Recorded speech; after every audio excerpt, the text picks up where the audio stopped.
खून की प्यास पार्ट 2। और उसके बाद वो जंगल एक बार फिर से सुमन की चीखों से गूंज उठा। लेकिन आज की रात सुमन की चीखों को सुनने वाला वहां पर कोई भी नहीं था। अगर वहां पर कोई मौजूद था तो बस हरिया, जो कि अब एक भेड़िए में बदल चुका था। सुमन के बालों को पकड़कर घसीटते हुए वो जंगल के बीचों बीच एक जगह पर ले जा रहा था। अगली सुबह गांव में। अरे भाई, पता नहीं क्या बात है, अपने गांव का हरिया किसान और उसकी पत्नी सुमन दोनों गायब हैं। दोनों का कोई अता पता नहीं। अरे कैसी बातें कर रहे हो भाई, ये कब हुआ है? अरे पूरे गांव में खबर फैली पड़ी है। कल रात को दोनों खेत की तरफ जा रहे थे, लेकिन लौटकर आए ही नहीं। तो हो सकता है अपने खेत पर होंगे। पूरा गांव ढूंढ कर आया है भाई। जानते हो क्या मिला वहां पर? क्या हुआ भाई? क्या मिला? बताओ हमें, क्या मिला? अरे हरिया की पत्नी सुमन के कपड़े पड़े हुए थे। शरीर का एक एक कपड़ा फटा हुआ झोपड़ी के बाहर पड़ा था, लेकिन दोनों पति पत्नी का कोई पता ठिकाना नहीं था। अरे भाई, लेकिन उसका जो दोस्त है ना रामू किसान, उससे पता करके आते हैं ना। अब तक तो दोनों साथ ही खेत पर जाया करते थे। हाँ, हमें उसके घर जाना चाहिए भाई। चलो वहाँ चलते हैं, चलो। वो सारे लोग रामू के घर पर पहुँचते हैं। रामू अपने घर के बाहर बैठकर हुक्का पी रहा था। आज सारे के सारे लोग टोली बनाकर मेरे घर क्यों आ रहे हैं? क्या कोई मर गया क्या भाई? अरे कैसी बातें कर रहे हो?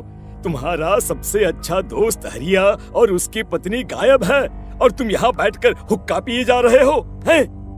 रामू ने अजीब सी नजरों से उन सब गांव वालों की तरफ देखा, जिसकी वजह से वो लोग एक बार के लिए डर गए।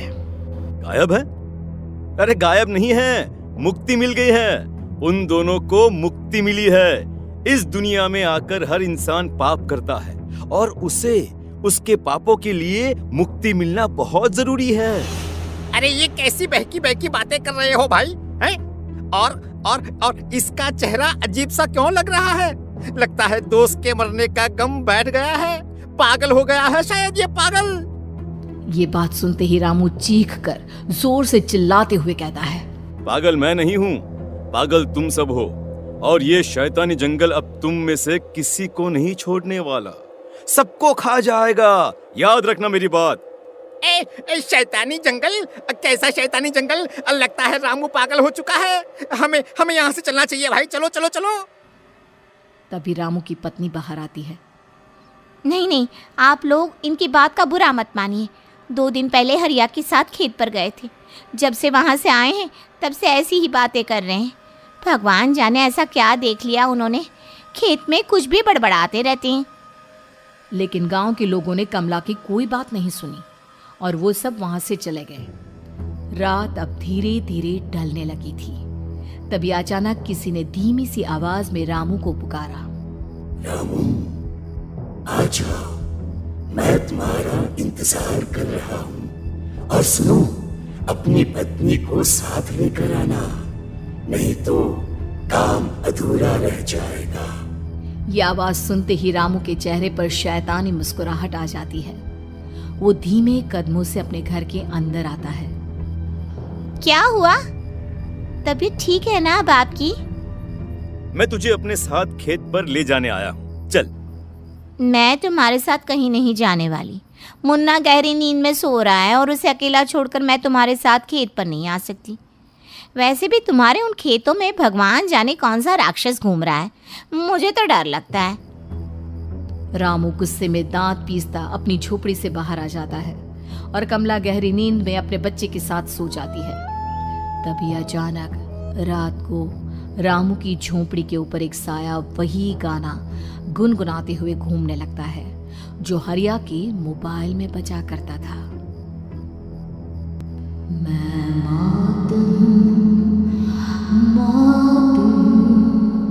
मौत जो पसरी है चारों ओर, जो आएगी कहीं से भी निगल जाएगी सबको।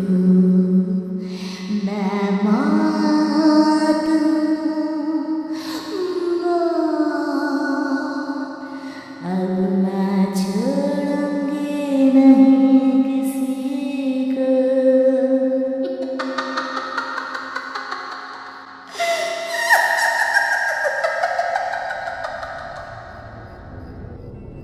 ये आवाज सुनकर रामू की पत्नी कमला की आंख खुलती है और वो देखती है कि उसका मुन्ना अपनी जगह से गायब था।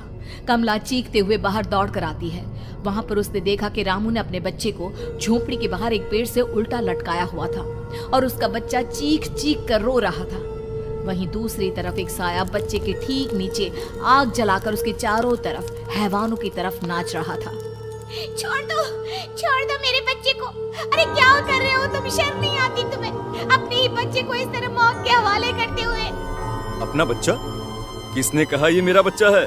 अरे ये तो उस रामू की औलाद है, इस गांव के किसान रामू की, और मेरी दुश्मनी इस गांव के हर इंसान के साथ है। क्या कैसी बात कर रहे हो तुम? और ये औरत कौन है? ये मेरे बच्चे को खा जाएगी। तभी अचानक से उस साया ने एक बेहद खतरनाक दिखने वाली औरत का रूप ले लिया और उसकी आंखों से आग निकल रही थी। सही पहचाना तूने, मैं तेरे बच्चे को खा जाऊंगी। अगर तू अपनी इस हैवान पति रामू के साथ जंगल नहीं आई तो मैं तेरे बच्चे को खा जाऊंगी। लेकिन क्यों? आखिर क्या चाहती हो तुम मुझसे? मुझे जंगल क्यों ले जाना चाहती हो? औरत बुरी तरह से ठहाके मार मार कर जोर जोर से हंसने लगी और साथ में रामू भी। ये तो तुझे वहां चलने के बाद ही पता चलेगा ना। अगर तू नहीं आई तो थोड़ी देर में तेरा ये बच्चा आग में जलकर मर जाएगा। चल जल्दी। नहीं मेरे बच्चे को छोड़ दो। तुम जहाँ कहोगे मैं तुम्हारे साथ चलने के लिए तैयार हूँ। और उसके बाद उस बच्चे को झोपड़ी में लिटाकर आगे आगे वो साया चल रहा था और उसके पीछे पीछे रामू अपनी पत्नी के बाल पकड़कर उसे घसीटते हुए जंगल की तरफ ले गया। जंगल में जाने के बाद, कितनी खूबसूरत हो तुम। आज की रात बस तुम और मैं एक दूसरे के साथ रहेंगे। मुझे तुमसे बहुत डर लग रहा है। तुम्हें क्या हो गया है? तुम तो बिल्कुल ठीक थे। वो होगा जो हमारे बीच होना चाहिए। तो आओ अपने आप को मेरे हवाले कर दो। कमला ने डर की वजह से अपनी दोनों आंखें कसकर बंद कर ली थी।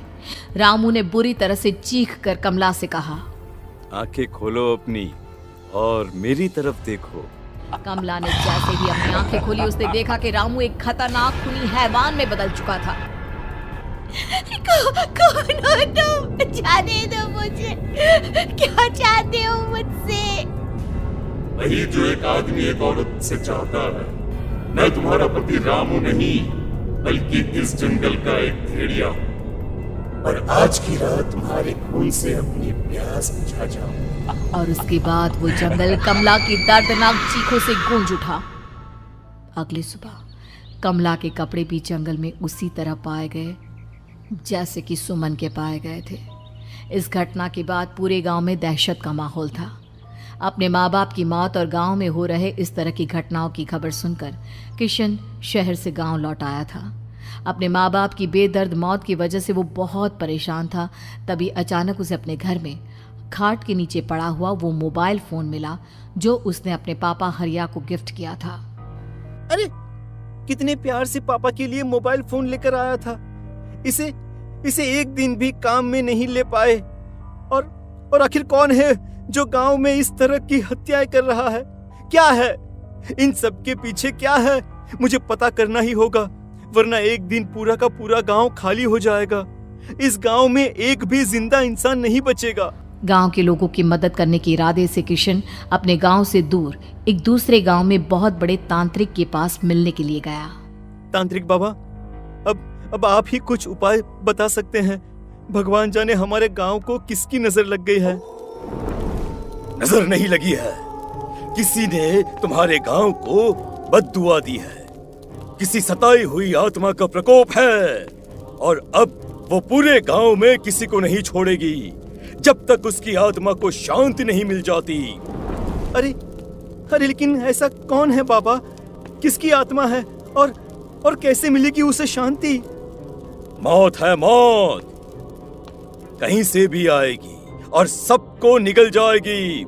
इससे बचने का सिर्फ एक ही उपाय है, लेकिन उस उपाय को करना आसान नहीं होगा। जो भी उस उपाय को करने की कोशिश करेगा उसकी जान जा सकती है। भले ही मेरी जान चली जाए, लेकिन मैं अपने गांव के लोगों की जान बचाने की पूरी कोशिश करूंगा बाबा। तो ठीक है फिर, अगली अमावस की रात जैसा मैं कहता हूँ वैसा ही करना। अमावस की रात तांत्रिक के बताए अनुसार किशन अपने साथ केरोसिन लेकर जंगल की तरफ चल पड़ा। उसके हाथ में देवी के मंदिर का सिंदूर भी था। किशन जंगल के बीचों बीच पहुंचा। ये देखकर उसकी आंखें फटी की फटी रह गई। वहां एक उबलते पानी का तालाब था और कई लोगों की लाश लटक रही थी। किशन की माँ बाप की लाश भी वहीं थी। माँ, बापू, क्या हो गया? ये क्या हो गया? तभी वहां पर एक औरत और आदमी आते हैं। उन्हें देखकर किशन चौंक जाता है। गोपाल काका, आपकी तो 5 साल पहले मौत हो गई थी। और निर्मला काकी, आप?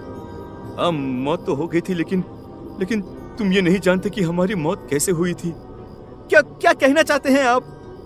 कुछ नहीं, बस ये जान लो कि अब इस गांव में कोई जिंदा नहीं बचेगा। लेकिन क्यों काकी? क्योंकि 5 साल पहले इन गांव वालों ने मुझे डायन बताकर पत्थर मार मार के मार डाला। मेरी कोई गलती नहीं थी।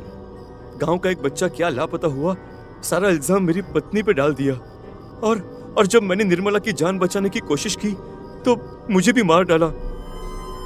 आपके साथ ये बहुत गलत हुआ काकी, लेकिन आप जो कर रहे हैं वो भी सही नहीं है ना? तुम यहाँ से चले जाओ वरना तुम भी नहीं बचोगे। हमारी आत्मा पिछले 5 साल से मुक्ति के लिए भटक रही है। चले जाओ यहाँ से। मौका देखकर किशन सिंदूर उन दोनों के ऊपर डाल देता है। उनका शरीर जलने लगता है और वो भयानक तरीके से चिल्लाने लगते हैं। अगले ही पल किशन उनके ऊपर केरोसिन डाल देता है और वो दोनों जल जाते हैं।